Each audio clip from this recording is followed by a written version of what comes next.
Leslie Wexner built a retail empire. Jeffrey Epstein built a sex trafficking ring. And for 2 decades, their lives, fortunes, and secrets were deeply, shockingly intertwined. This is the story of how the billionaire behind Victoria's Secret became the man who gave Epstein power, protection, and maybe even cover. The strange, scandalous bond between Leslie Wexner and Jeffrey Epstein.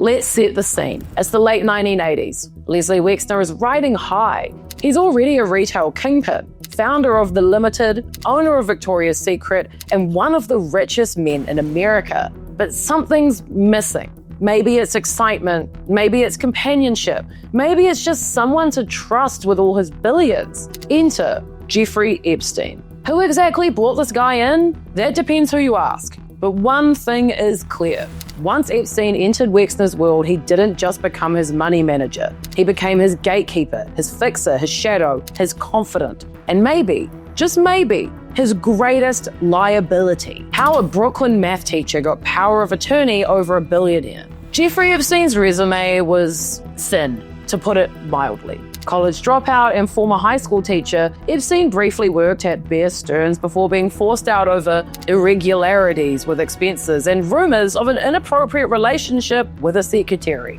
But for what Epstein lacked in qualifications, he made up for in charm and manipulation. According to a 2021 Vanity Fair investigation, Epstein wormed his way into Wexner's orbit after convincing insurance mogul Robert Meister that Wexner's financial advisor was stealing from him. Epstein pitched himself as a bounty hunter for rich people's money, and Meister introduced him to Wexner. That one intro changed everything. Despite warnings from people close to him, Wexner handed Epstein the keys to the kingdom, literally. In July 1991, Wexner signed a power of attorney that allowed Epstein to hire and fire, buy and sell, borrow money, sign checks, anything in Wexner's name. You know, like, this isn't just like, oh, I trust you with all my investments. This was like, here's my whole life, from financial advisor to puppet master.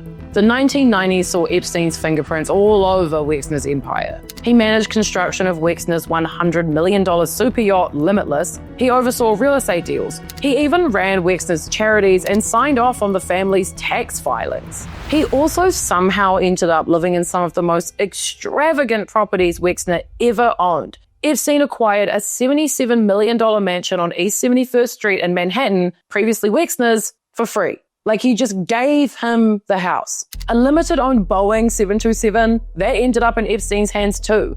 In Columbus, Ohio, Epstein bought a 10,000 square foot home right next to Wexner for $3.5 million.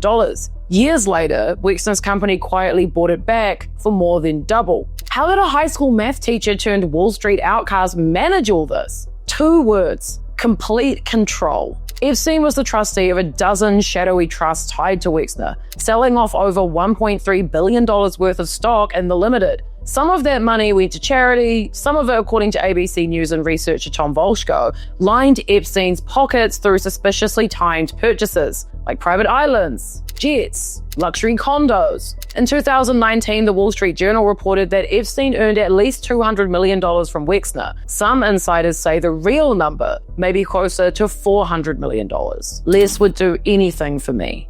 Epstein didn't just manage Wexner's money, he managed his life. According to Epstein, the two were closer than family. Les knows everything about me. He knows every experience I've had, Epstein once said. He inserted himself into Wexner's personal relationships, even reportedly offering a breakup bribe to a woman Wexner was dating. When Wexner did get married in 1993, Epstein helped write the prenup and sat in his mother's seat at the wedding. Bella Wexner, Les Wexner's domineering mother, hated Epstein. And she wasn't the only one. Former security chief Jerry Merritt recalled Epstein posturing with a gun he clearly didn't know how to use. Employees said Epstein would call them and speak without introducing himself because, in his mind, he was already their boss. Even senior executives at The Limited were alarmed. One said Les berated people, but with Epstein, he'd put his hand on his shoulder. Another recalled Epstein once declaring himself the one to decide Abercrombie & Fitch's IPO share price. Like, this was madness. Multiple people, including Wexner's longtime advisor Harold Levin,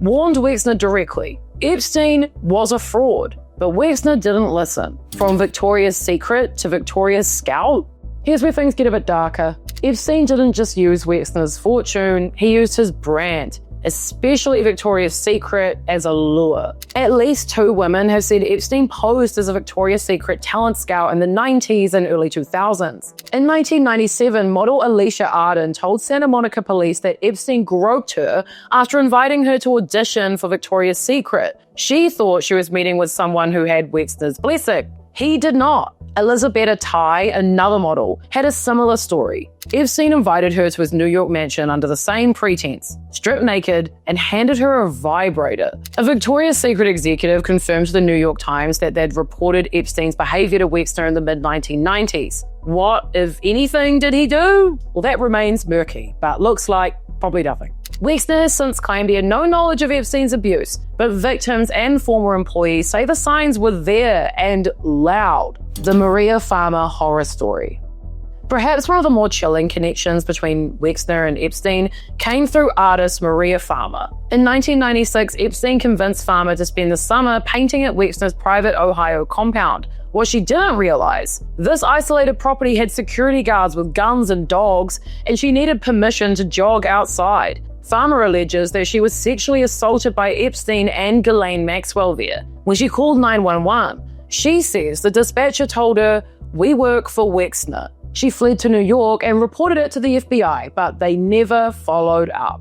Farmer's younger sister Annie was also abused at Epstein's New Mexico ranch, and both women say that Wexner's enabled this by giving Epstein cover, credibility, and access. In 2021, L Brand shareholders sued the Wexners in Delaware, accusing Abigail Wexner of acquiescence while Epstein and Ghislaine Maxwell sexually assaulted Maria Farmer in the New Albany compound, the town that Wexner built.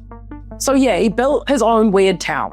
At first glance, New Albany, Ohio looks like something out of a postcard. Wide brick-paved streets, white picket fences, Georgian architecture, horse stables, a town square that could double as a movie set. But this isn't just small-town Americana or another season of Gilmore Girls. This is Wexnerville. It was here, according to Maria Farmer, that she was sent by Epstein to work on her art, and later where she says she was sexually assaulted by Epstein and Ghislaine Maxwell. This is where she called 911 and was allegedly told, "We work for Wexner." She wasn't exaggerating either. The Franklin County Sheriff's Office was contacted for Wexner's security at the time. The town may have had a mayor, but everyone knew who was really in charge. The fall of Les Wexner. In public, Wexner said he cut ties with Epstein in 2007 after the first federal investigation into Epstein's sex crimes. Privately, their financial connection may have lasted a bit longer.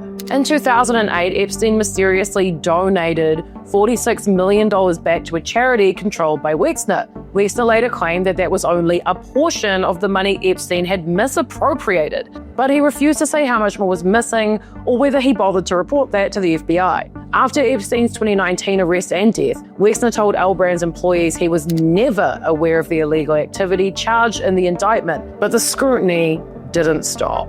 In early 2020, Wexner announced he was stepping down as CEO of L Brands after nearly 60 years. He tried to spin it as a new chapter for the company, but behind the scenes, investigations were mounting. Shareholders, journalists, and even former friends were asking, what did Les know and when did he know it? In 2024, new allegations surfaced. In January of last year, newly unsealed court documents tied to Virginia Giuffre's 2015 lawsuit included a shocking allegation that she was forced to wear lingerie for Wexner, provided by Epstein and Maxwell, and had sex with him multiple times. Wexner has not been charged with any crime. He has denied all wrongdoing and insists he has no knowledge of Epstein's abuse, even though he gave him his house, all his money, they lived in the same town, they hung out all the time. Yeah, but he didn't know. So was he duped or complicit? I suppose we can sort of assume what I reckon, but here's what we know.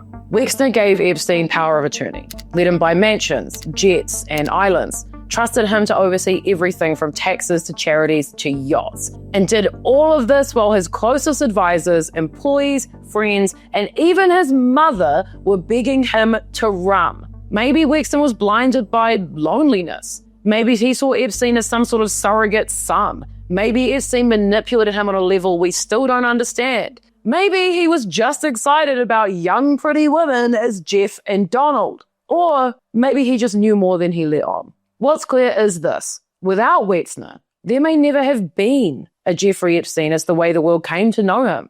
The fortune and the legitimacy, the access to victims, they all trace back to this inexplicably powerful bond. And for that, no amount of "I'm embarrassed" will ever be enough. If you like this video, man, I've been on an Epstein roll. All right, if you have any questions about this, I bet I've answered it. If you're wondering about any of the people in it, I bet I've done a video on them. Stay tuned, people. Bye.